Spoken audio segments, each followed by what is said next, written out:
నమస్తే, welcome to our channel. నేను మేసిరి. జగన్ని కాదు బాబుని నమ్ముకోండి అని కేటీఆర్కి ఢిల్లీలో బీజేపీ పెద్దలు క్లాస్ పీకారంట. సో ఈ అంశాన్ని మనకి ఇంకా క్లుప్తంగా వివరించడానికి మనతో పాటు ఉన్నారు ప్రముఖ సీనియర్ జర్నలిస్ట్ డివిఎస్ గారు. నమస్కారం సార్. నమస్తే సార్. ఇప్పుడు చూస్తున్నట్టయితే కవిత అరెస్ట్ తర్వాత కేటీఆర్ గారు ఢిల్లీ చేరుకున్నారు. సో అంటే ఏంటంటే బెయిల్ కోసం అంటే మాట్లాడడానికి అన్ని రకాలుగా. అయితే ఇక్కడ ఏంటంటే బీజేపీ పెద్దలు కొంతమంది కేటీఆర్కి క్లాస్ పీకినట్టు తెలుస్తుంది. అంటే జగన్ని కాకుండా బాబు గారిని నమ్ముకోండి అని చెప్పేసి. సో ఇది నిజంగా వాస్తవం అంటారా? తత్వం బోధించారు. ఓకే, ఏది మరి తత్వం ఎంతవరకు బోధపడిందో మనకి రాబోయే పరిణామాలు చెప్తాయన్నమాట. ఇప్పుడు జగన్మోహన్ రెడ్డి, చంద్రబాబు వీళ్ళిద్దరిలో ఆంధ్రప్రదేశ్కి సంబంధించి తెలంగాణ నాయకులుగా వీళ్ళు సమదూరం పాటిస్తే వేరే రకంగా ఉండేది. ఇద్దరిని ఒకే రకంగా చూస్తే బాగుండేది. అంటగాగారు ఎవరు? కేసీఆర్ కుటుంబం, ముఖ్యంగా కేటీఆర్ జగన్మోహన్ రెడ్డితో అంటగాగాడు. చంద్రబాబు మీద ఏదో ఒక కక్షతో, ఒక ద్వేషంతో వాళ్ళు ఎందుకు అంత ఆ విధమైన స్టెప్ తీసుకున్నారో కానీ ఇవాళ చంద్రబాబు పైన ద్వేషము, చంద్రబాబు పైన కక్షే వాళ్ళ పతనానికి కారణమైంది. మనం చూసాం మొన్న ఎలక్షన్స్, అసెంబ్లీ ఎలక్షన్స్ అప్పుడు కూడా. దానికి ముందు ఏం జరిగింది? చంద్రబాబుని అరెస్ట్ చేశారు అక్కడ ఆంధ్రప్రదేశ్లో. జగన్మోహన్ రెడ్డి 53 రోజులు జైల్లో పెట్టారు. మొత్తం 70 దేశాల్లో తెలుగు వాళ్ళంతా రోడ్ల మీదకి వచ్చారు. ఎవరైతే చంద్రబాబు వల్ల లబ్ధి పొందారో, ఆ ఇంజనీరింగ్ కాలేజీల్లో చదువుకుని అప్పట్లో ఐటీ అభ్యసించి దేశ విదేశాల్లో సెటిల్ అయిన వాళ్ళు అందరూ రోడ్ల మీదకి వచ్చారు. మనం హైదరాబాద్లో కూడా వచ్చారు. ఏది ఆ మెట్రో విత్ సిబిఎన్ అని ఇలాంటి ప్రోగ్రామ్స్ ఇక్కడ జరిపితే కేటీఆర్ ఏమన్నాడు?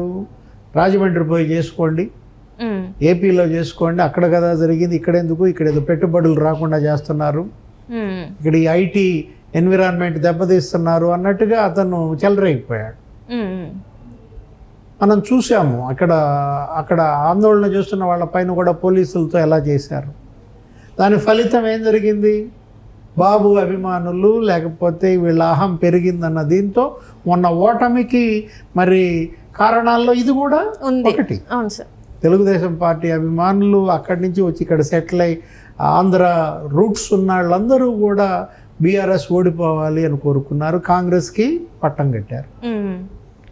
ఇప్పుడు మరి జగన్మోహన్ రెడ్డితో వాళ్ళ యొక్క క్లోజ్నెస్ వాళ్ళని ఎంత పతనం చేసిందంటే నీకు చెప్తున్నాను. ఇప్పుడు ఈ కవిత అరెస్టు విషయంలో కూడా మరి తీసుకున్నటువంటి స్టెప్స్ కనుక చూసినట్లయితే వాళ్ళతో జగన్మోహన్ రెడ్డితో సాన్నిహిత్యమే దీనికి కారణం. ఆ వ్యాపారాలు, ఆ లిక్కరు ఏంటి, ఇప్పుడు ఢిల్లీ లిక్కర్ స్కామే కదా, దానిలో సహనిందితులు నీకు జగన్మోహన్ రెడ్డి పార్టీ వాళ్ళు. అవును సార్. ఇప్పుడు ఏం జరిగింది? నీకు అక్కడ ఢిల్లీలో లిక్కర్ స్కాము, అక్కడ ఢిల్లీ అధికార పార్టీ ఆప్, ఇక్కడ తెలంగాణ అధికార పార్టీ బీఆర్ఎస్, ఇక్కడ వైసీపీ. 3 పార్టీల ఎంపీలు, ఎమ్మెల్సీలు, 3 ముఖ్యమంత్రుల బంధువులే కదా ఇక్కడ ఇన్వాల్వ్ అయ్యి వీళ్ళ జుట్టంతా ఎవరి చేతిలో పెట్టారు? కేంద్రం చేతిలో పెట్టారు. మోడీ, షా, లేకపోతే సిబిఐ, ఈడీ, వాళ్ళ 3 పార్టీలు ఇబ్బంది పడుతున్నాయంటే కారణం ఇదే అన్నమాట. అంటే జగన్మోహన్ రెడ్డితో సాన్నిహిత్యం వల్ల వీళ్ళు ఎంత నాశనం అయ్యారు అనేది ముందు కనపడుతున్నప్పుడు ఈయన తత్వం బోధించాడు. ఎవరు? ఆ ఢిల్లీ పెద్ద ఆయన, బీజేపీ పెద్ద ఆయన, మరి బహుశా గడ్కరీ గారా, రాజ్నాథ్ సింగ్ పెద్ద ఆయన. అంటే ఇప్పుడు ఏంటి, మేము బీజేపీకి ఎప్పుడు వ్యతిరేకం కాదు, మా అమ్మాయిని అరెస్ట్ చేశారు, కేసీఆర్ కూతురు, మరి కేసీఆర్ కూడా ఫోన్లు చేసిన పరిస్థితుల్లో ఇప్పుడు ఏంటి, ఇది కారణం. ఇప్పటికైనా మీరు చంద్రబాబు పంథాలో వెళ్ళండి, జగన్మోహన్ రెడ్డితో దోస్తీ వదులుకోండి, మీరు ఎక్కడ తప్పు చేశారో అది తెలుసుకోండి అని కొంచెం తత్వం బోధించాడనమాట. ఎవరికి? కేటీఆర్, కేసీఆర్. ఇప్పటికైనా వాళ్ళు తెలుసుకున్నారా? ఇప్పటికైనా వాళ్ళలో మార్పు వస్తుందా? ఈ ద్వేషం వల్ల వాళ్ళు సాధించింది ఏంటి? చంద్రబాబు పైన ద్వేషం ఏంటి? జగన్మోహన్ రెడ్డి పైన అంత ప్రేమ ఎందుకు? ఆయన ఏమైనా చుట్టమా? ఈయన ఏమైనా కాదా? ఏమైంది నీకు? ఇన్నాళ్ళు కష్టపడి నిర్మించిన సౌధం కాస్త కూలిపోయింది. ఇప్పుడు పులినోట్లో తలపెట్టి తెలంగాణ తెచ్చానంటాడు కేసీఆర్. సావునోట్ల తలబెట్టి అదే తీసుకొచ్చి ఆ? ఇప్పుడు తెచ్చావు, సరే నిరాహార దీక్ష చేశావు, అది కాస్త భగ్నమైంది, మొత్తానికి ఉద్యమాన్ని నిర్మించుకుంటూ వచ్చి ఒక ఆకాంక్ష నెరవేరింది. అవును సార్. తెలంగాణ ఆకాంక్ష ఇవాళది కాదు, కొన్ని దశాబ్దాల నాటి ఆకాంక్ష. అవును సార్. అది ఆకాంక్షలో బలం, అది కేసీఆర్ బలం కాదు. తెలంగాణ అనేది తెలంగాణ ఆకాంక్ష బలం అంటే ప్రజా బలం. ప్రత్యేక రాష్ట్రం ఏర్పడాలి, మా తెలంగాణ మాకు కావాలి, మా నిధులు, మా నియామకాలు, మా నీళ్లు అన్న దీంట్లో అణిచివేతకు గురైనటువంటి ఈ వర్గం ప్రత్యేక రాష్ట్రం కోసం ఇవాళది కాదు, కొన్ని వేల మంది బలి అయ్యారు, జైళ్లకు వెళ్ళారు. వాటన్నిటి పునాదుల మీద వచ్చిన పార్టీ తెలంగాణ రాష్ట్ర సమితి.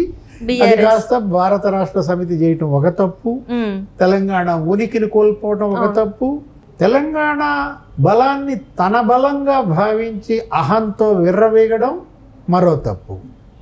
ఇది బలం ఎవరి బలం? తెలంగాణ బలం. ఇక్కడ ప్రజా బలం, కేసీఆర్ బలం కాదనమాట. ఏమైపోయింది? ఇదంతా నా సామ్రాజ్యం, ఇది నా బలం అన్నట్టుగా వాపును చూసి బలంగా భావిస్తే ఏమైంది? ఇప్పుడు వాపు తగ్గింది, అసలు బలం ఏంటో బోధపడింది. ఒక్కసారిగా ఢమాల్మని పడిపోయిన పరిస్థితి అన్నమాట బీఆర్ఎస్, కేసీఆర్. అలాంటి నాయకుడికి ఈ పరిస్థితి వస్తుంది ఏ తెలంగాణ పౌరుడైనా ఊహించారా? ఇప్పుడు మొత్తం ఇంట నిలువున చీలిపోయింది బీఆర్ఎస్ పార్టీ. ఓడిపోయి ఎన్ని రోజులైంది? 3 నెలలు అయిందా? 3 నెలల్లో 3 ముక్కలు అయ్యే పరిస్థితి పార్టీకి వచ్చిందంటే బలం ఉందా లేదా? బలం ఉన్నట్లా లేనట్లా? బలం గనక ఉన్నట్టయితే ఓడినా ప్రాంతీయ పార్టీ నిలబడద్దు. ఇప్పుడు తెలుగుదేశం పార్టీ ఉంది, ప్రతిపక్షంగా ఎన్ని సంవత్సరాలు పనిచేసింది? దాని చరిత్ర అంతా 42 ఏళ్ల పార్టీ. 42 ఏళ్లలో అది 22 ఏళ్ళే అధికారంలో ఉంది. అది కూడా కలిపితే ఏది మొన్న విభజిత ఆంధ్రప్రదేశ్ 5 ఏళ్ళు కలిపితే 20 ఏళ్ళు అపోజిషన్లోనే ఉంది. ప్రతిపక్షంలో 20 ఏళ్ళుండి కూడా ఆ పార్టీ నిలబడిందంటే కారణం ఏంటి? అది పార్టీ బలం, అది ఎన్టీఆర్ బలం, అది చంద్రబాబు బలం. కార్యకర్తలు, ప్రజలు అక్కడ పార్టీని నిలబెట్టుకున్నారు. ఇక్కడ ఏమైపోయింది? ఓడిపోయి 3 నెలలు అయ్యేసరికి ధమాల్మని పడిపోయిందంటే ఇది బలం కాదు, ఇదేంటి? వాపు. ఆ వాపు పోయిందనమాట. ఇవాళ ఏం జరిగింది? అవినీతి కుంభకోణాల్లో మెడలోతు కూరుకుపోయారు. అంటే బీఆర్ఎస్ నాయకులు కొంతమంది ఈ ప్రభుత్వం 3 నెలలు మాత్రమే ఉంటుందని చెప్పి వాళ్ళు గట్టిగా చెప్పిన వాళ్ళు ఈ రోజు ఆ నేతలే పక్క పార్టీల వైపు వెళ్ళిపోయిన పరిస్థితి. అంటే వాళ్ళ ఆ పార్టీ నేతలకి నమ్మకం లేదు, మొత్తం పోతున్నారు కదా. ఏది దానం నాగేంద్ర చేరుతున్నాడంట. మల్లారెడ్డి గారు కూడా డికే శివకుమార్ గారిని కలిశారు, షాలువా కప్పారు. మొత్తం ఆ నేత వెంకటేష్ అనే ఎంపీ ఇలా వరుస పెట్టి నీకు పార్టీలో అందరూ మారుతున్నారు. ఎవరిని క్యాండిడేట్ గా పెట్టినా వాళ్ళు ఉండమంటున్నారు. మల్లారెడ్డి కొడుకు ఇప్పుడు క్యాండిడేట్ కాదు. ఇప్పుడు స్పీకర్ గుత్తా సుఖేందర్ రెడ్డి కొడుకు సర్దుకున్నాడు, ఆయన నేను కంటెస్ట్ చేయనని చెప్పాడు. పార్లమెంటుకు పోటీ చేయడానికి అభ్యర్థులే దొరకని పరిస్థితుల్లో వరంగల్లో ఎవరిని పోటీ పెట్టారు? శ్రీహరి గారు అమ్మాయిని పెట్టారు, కడియం శ్రీహరి. ఆమెను పెట్టేసరికి ఉద్యమాలు చేసిన మేమంతా పోయామా? శ్రీహరి గారు అమ్మాయిని పెట్టడం ఏంటని అక్కడ తీవ్ర వ్యతిరేకత. అక్కడ నుంచి వెళ్ళి మళ్ళీ బీజేపీకి వెళ్ళారు సార్. మనం చూస్తుంటే వరంగల్ నుంచి వెళ్ళి కూడా బీజేపీకి సగం మంది పోయారు, కాంగ్రెస్ కి సగం మంది పోతున్నారు. ఇంకేం మిగులుతారు? అంటే ఒకవైపు కేసీఆర్ పార్టీని నిలబెట్టుకోవాలి, వలసలు అడ్డుకట్ట వేయాలి. ఇది ఇలా ఉంటే మరోవైపు కూతురిని కాపాడుకోవాలి. అమ్మాయికి 1 వారం రోజులు ఇవాళ కస్టడీకి ఇచ్చారు. మరి ఈ కస్టడీలో మరి తను ఎలా తట్టుకుంటుంది? ఇప్పటిదాకానేమో ఉత్థానం చూసాం, ఎక్కడ టాప్లో ఉన్న ఆ ఫ్యామిలీ తెలంగాణలో అసలు ఆ ఫ్యామిలీని కొట్టేవాళ్ళు లేరు అనుకున్న పరిస్థితి నుంచి ఇప్పుడు ఆ కుటుంబం ఎక్కడికి పడిపోయింది? అధోగతి పాలైపోయి కూరుకుపోయే పరిస్థితిలో ఉన్నది. ఇప్పుడు రేపేం జరుగుద్దో తెలియదు, రేపు ఇంకా ఎన్ని అవినీతి కుంభకోణాలు బయటకు వస్తాయో తెలియదు, ఇంకెవరెవరు అరెస్ట్ అవుతారో తెలియని పరిస్థితుల్లో ఇటు కుటుంబ సభ్యులను కాపాడుకోవాలి, అటు పార్టీని కాపాడుకోవాలి. ఇవాళ కేసీఆర్ పరిస్థితి ఇదంతా తట్టుకోలేకే మరి కేటీఆర్ బీజేపీ పెద్ద ఆయన గెలిస్తే రాజ్నాథ్ సింగ్ గడ్కరీ ఎవరో వాళ్ళు మరి చక్కగా తత్వం బోధించారన్నమాట. జగన్ని నమ్ముకున్నారు, బాబు నమ్ముకోండి అని చెప్పి, అందుకే ఈ పరిస్థితి మీకు.